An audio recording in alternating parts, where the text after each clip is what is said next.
किसके लिए teacher day मनाया जाता है, किनके लिए? डॉक्टर सर्वपल्ली राधा कृष्णन के लिए। देखिए उनका जन्म जो है वो तमिलनाडु में हुआ था। कहाँ हुआ था? तमिलनाडु में। देखिए वो छोटे से कस्बे में जन्म लिए थे। ठीक, उनका जन्म हुआ था 5 सितंबर 1888 को। अब देखिए वो सिर्फ पेशे से एक शिक्षक ही नहीं थे, उनके अंदर इतनी प्रतिभाएं थी, इतनी गुण थे कि मतलब वो किसी एक व्यक्ति में होना असंभव है। बहुत सारे गुण उनके अंदर विद्यमान थे। देखिए वो टीचर तो थे ही, लेकिन वो अपने मेहनत और कामयाबी के बदौलत देश के प्रथम उपराष्ट्रपति भी बने और द्वितीय राष्ट्रपति भी बने। देखिए उनकी महिमा जो है ना, मतलब उनके जो गुणगान की बात की जाए वो अत्यंत महत्वपूर्ण है और सराहनीय भी है। आप लोगों को उनसे कुछ सीख लेना चाहिए। अब देखिए शिक्षक दिवस मनाना कोई एक दिन का मोहताज नहीं है। आप अगर रिस्पेक्ट करते हैं तो हर एक दिन टीचर डे है। टीचर का रिस्पेक्ट करते हैं तो हर एक दिन टीचर डे है। ठीक, अब देखिए कि आप ये मत सोचिए कि हमसे जो बड़ा है या हमको जो सिखा रहा है वही टीचर है। हो सकता है आप अपने से छोटे आदमी से भी सीख रहे हैं, तो वो भी कोई एक गुरु से कम नहीं है। लोग बोलता है कि भगवान के बाद किसका ये स्थान आता है? माँ बाप के बाद भगवान का स्थान आता है ना। लेकिन अगर बात किया जाए ना, तो अगर माँ बाप के बाद जिसका स्थान आता है ना, गुरु। क्या है? गुरु ही एक ऐसा मतलब आदमी है आपके लाइफ में, एक ऐसा मार्गदर्शक है कि वो भले पीछे रह जाएगा। आज तक देखे होंगे कि कोई टीचर बहुत बड़ा मुकाम हासिल कर लिया, बहुत अमीर है या फिर ये है, वो उतना नहीं होता है, लेकिन वो अपने स्टूडेंट को अपने से ज़्यादा कामयाब बनाना चाहता है कि नहीं, और उसको खुशी भी होती है। देखिए जिंदगी में 2 ही लोग हैं जो आपकी प्रगति को देख के, आपकी कामयाबी को देख के जलते नहीं है। एक है आपके माँ बाप और दूसरे हैं आपके गुरु। आप अपने गुरु से 2 गुना आगे जाइए, 3 गुना आगे जाइए, वो उसको मतलब उल्टा में इतना खुशी होगा कि क्या बताएं। वो कभी भी आपसे जलन नहीं लेगा, बस ये सोचेगा कि चलो मेरा पढ़ाया हुआ स्टूडेंट आगे निकल गया। देखिए स्टूडेंट लोगों की बात करेंगे कि पढ़ाई में क्यों मतलब सबको एक ही क्लास में पढ़ाया जाता है, सबको एक ही चीज़ें बताई जाती है, फिर भी कोई बहुत तेज हो जाता है और कोई तेज ही नहीं हो पाता है, किसी को कुछ आता ही नहीं है। तो देखिए कौन आपसे तेज है, कौन आपसे कमज़ोर है, कौन पढ़ने में सबसे अच्छा है, कौन सबसे अच्छा बोलता है, नहीं मैटर करता है, नॉन मैटर, कुछ मतलब नहीं है। मतलब है आपकी मेहनत से। मतलब किससे है?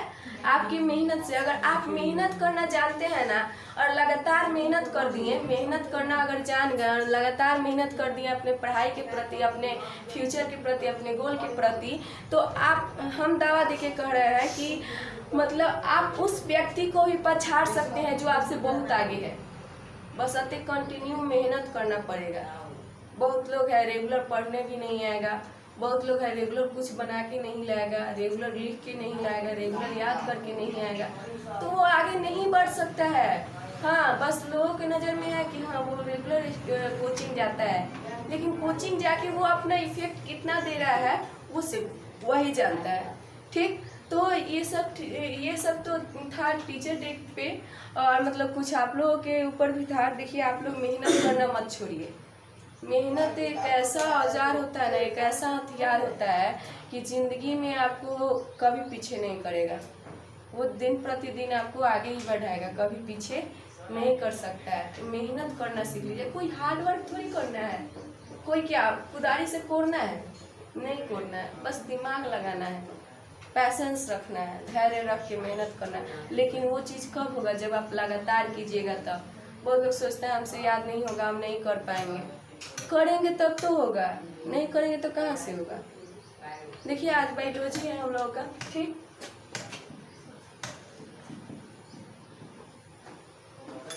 देखिए इसमें एक चैप्टर है जो बहुत इम्पोर्टेंट है, उसका नाम है आनुवांशिकी।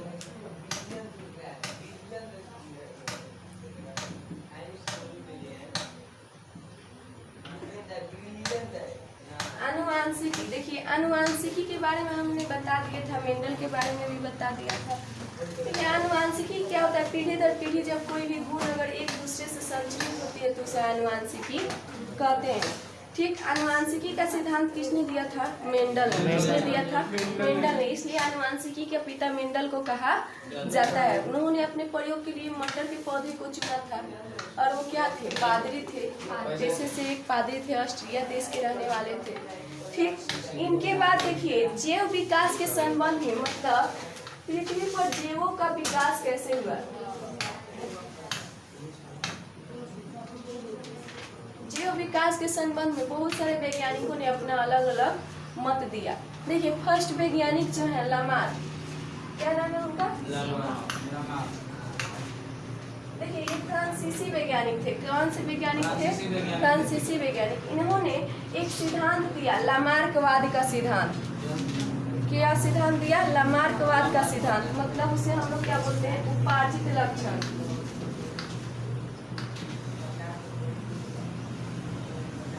देखिए उन्होंने क्या कहा कि जिस अंग का उपयोग हम अधिक करते हैं उस अंग का विकास अधिक होता है।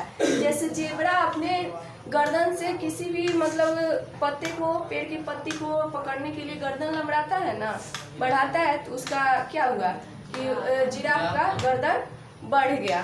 तो ऐसा उन्होंने कहा कि जिस अंग का उपयोग हम ज़्यादा करते हैं और उस अंग का विकास बहुत ज़्यादा हो जाता है। लेकिन इनके इस सिद्धांत को गलत कर दिया गया। क्या कर दिया गया? गलत कर दिया गया। वाइसमैन एक वैज्ञानिक थे।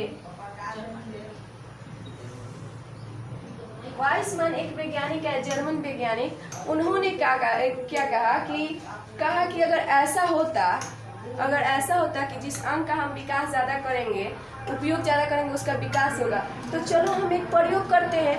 तो उन्होंने क्या किया कि 22 पीढ़ी तक के चूहों का पूंछ काटते गए। पूंछ उनका काटते गए, लेकिन क्या हुआ, अंत में जो उनकी संतति हुई वो पूंछ वाली हुई। तो ऐसा होना चाहिए ना कि जिसका हम पूंछ काट दिए उसका बच्चा जो होगा वो बिना पूंछ वाला होना चाहिए, लेकिन ऐसा नहीं हुआ। तो इन्होंने क्या कर दिया? लामार्कवाद के सिद्धांत को गलत साबित कर दिया। अब देखिए उसके बाद जैव विकास के संबंध में ही प्राकृतिक चुनाव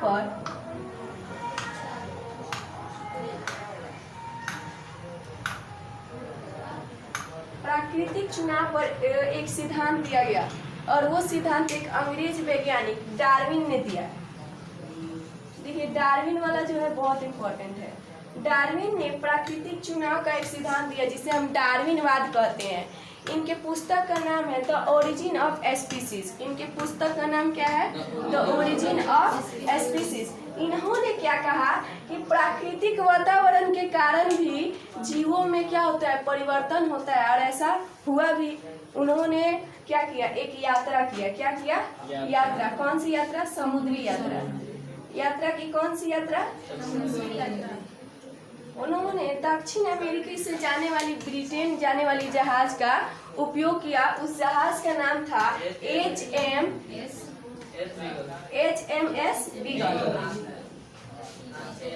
उस जहाज का इन्होंने समुद्री यात्रा में उपयोग किया और सब समुद्र में ये मतलब 2-3 वर्षों तक ये घूमे और पता लगाया कि कैसे जीवों का विकास हुआ प्राकृतिक चुनाव के माध्यम से। तो इन्हें पता चला कि जो वातावरण में जीव होते हैं ना, वो अनुकूल परिस्थितियों में विकास करते हैं। ठीक। तो इन्होंने एक पक्षी पे अपना प्रयोग किया था। उस पक्षी का नाम है फेंच। क्या नाम है? फेंच नामक पक्षी पे इन्होंने अपना उपयोग किया था। अब देखिए इसमें आप लोगों को लगेगा कि इसमें इम्पोर्टेंट क्या है, तो इस लेसन से सर्वाधिक क्वेश्चन यहीं से पूछेगा।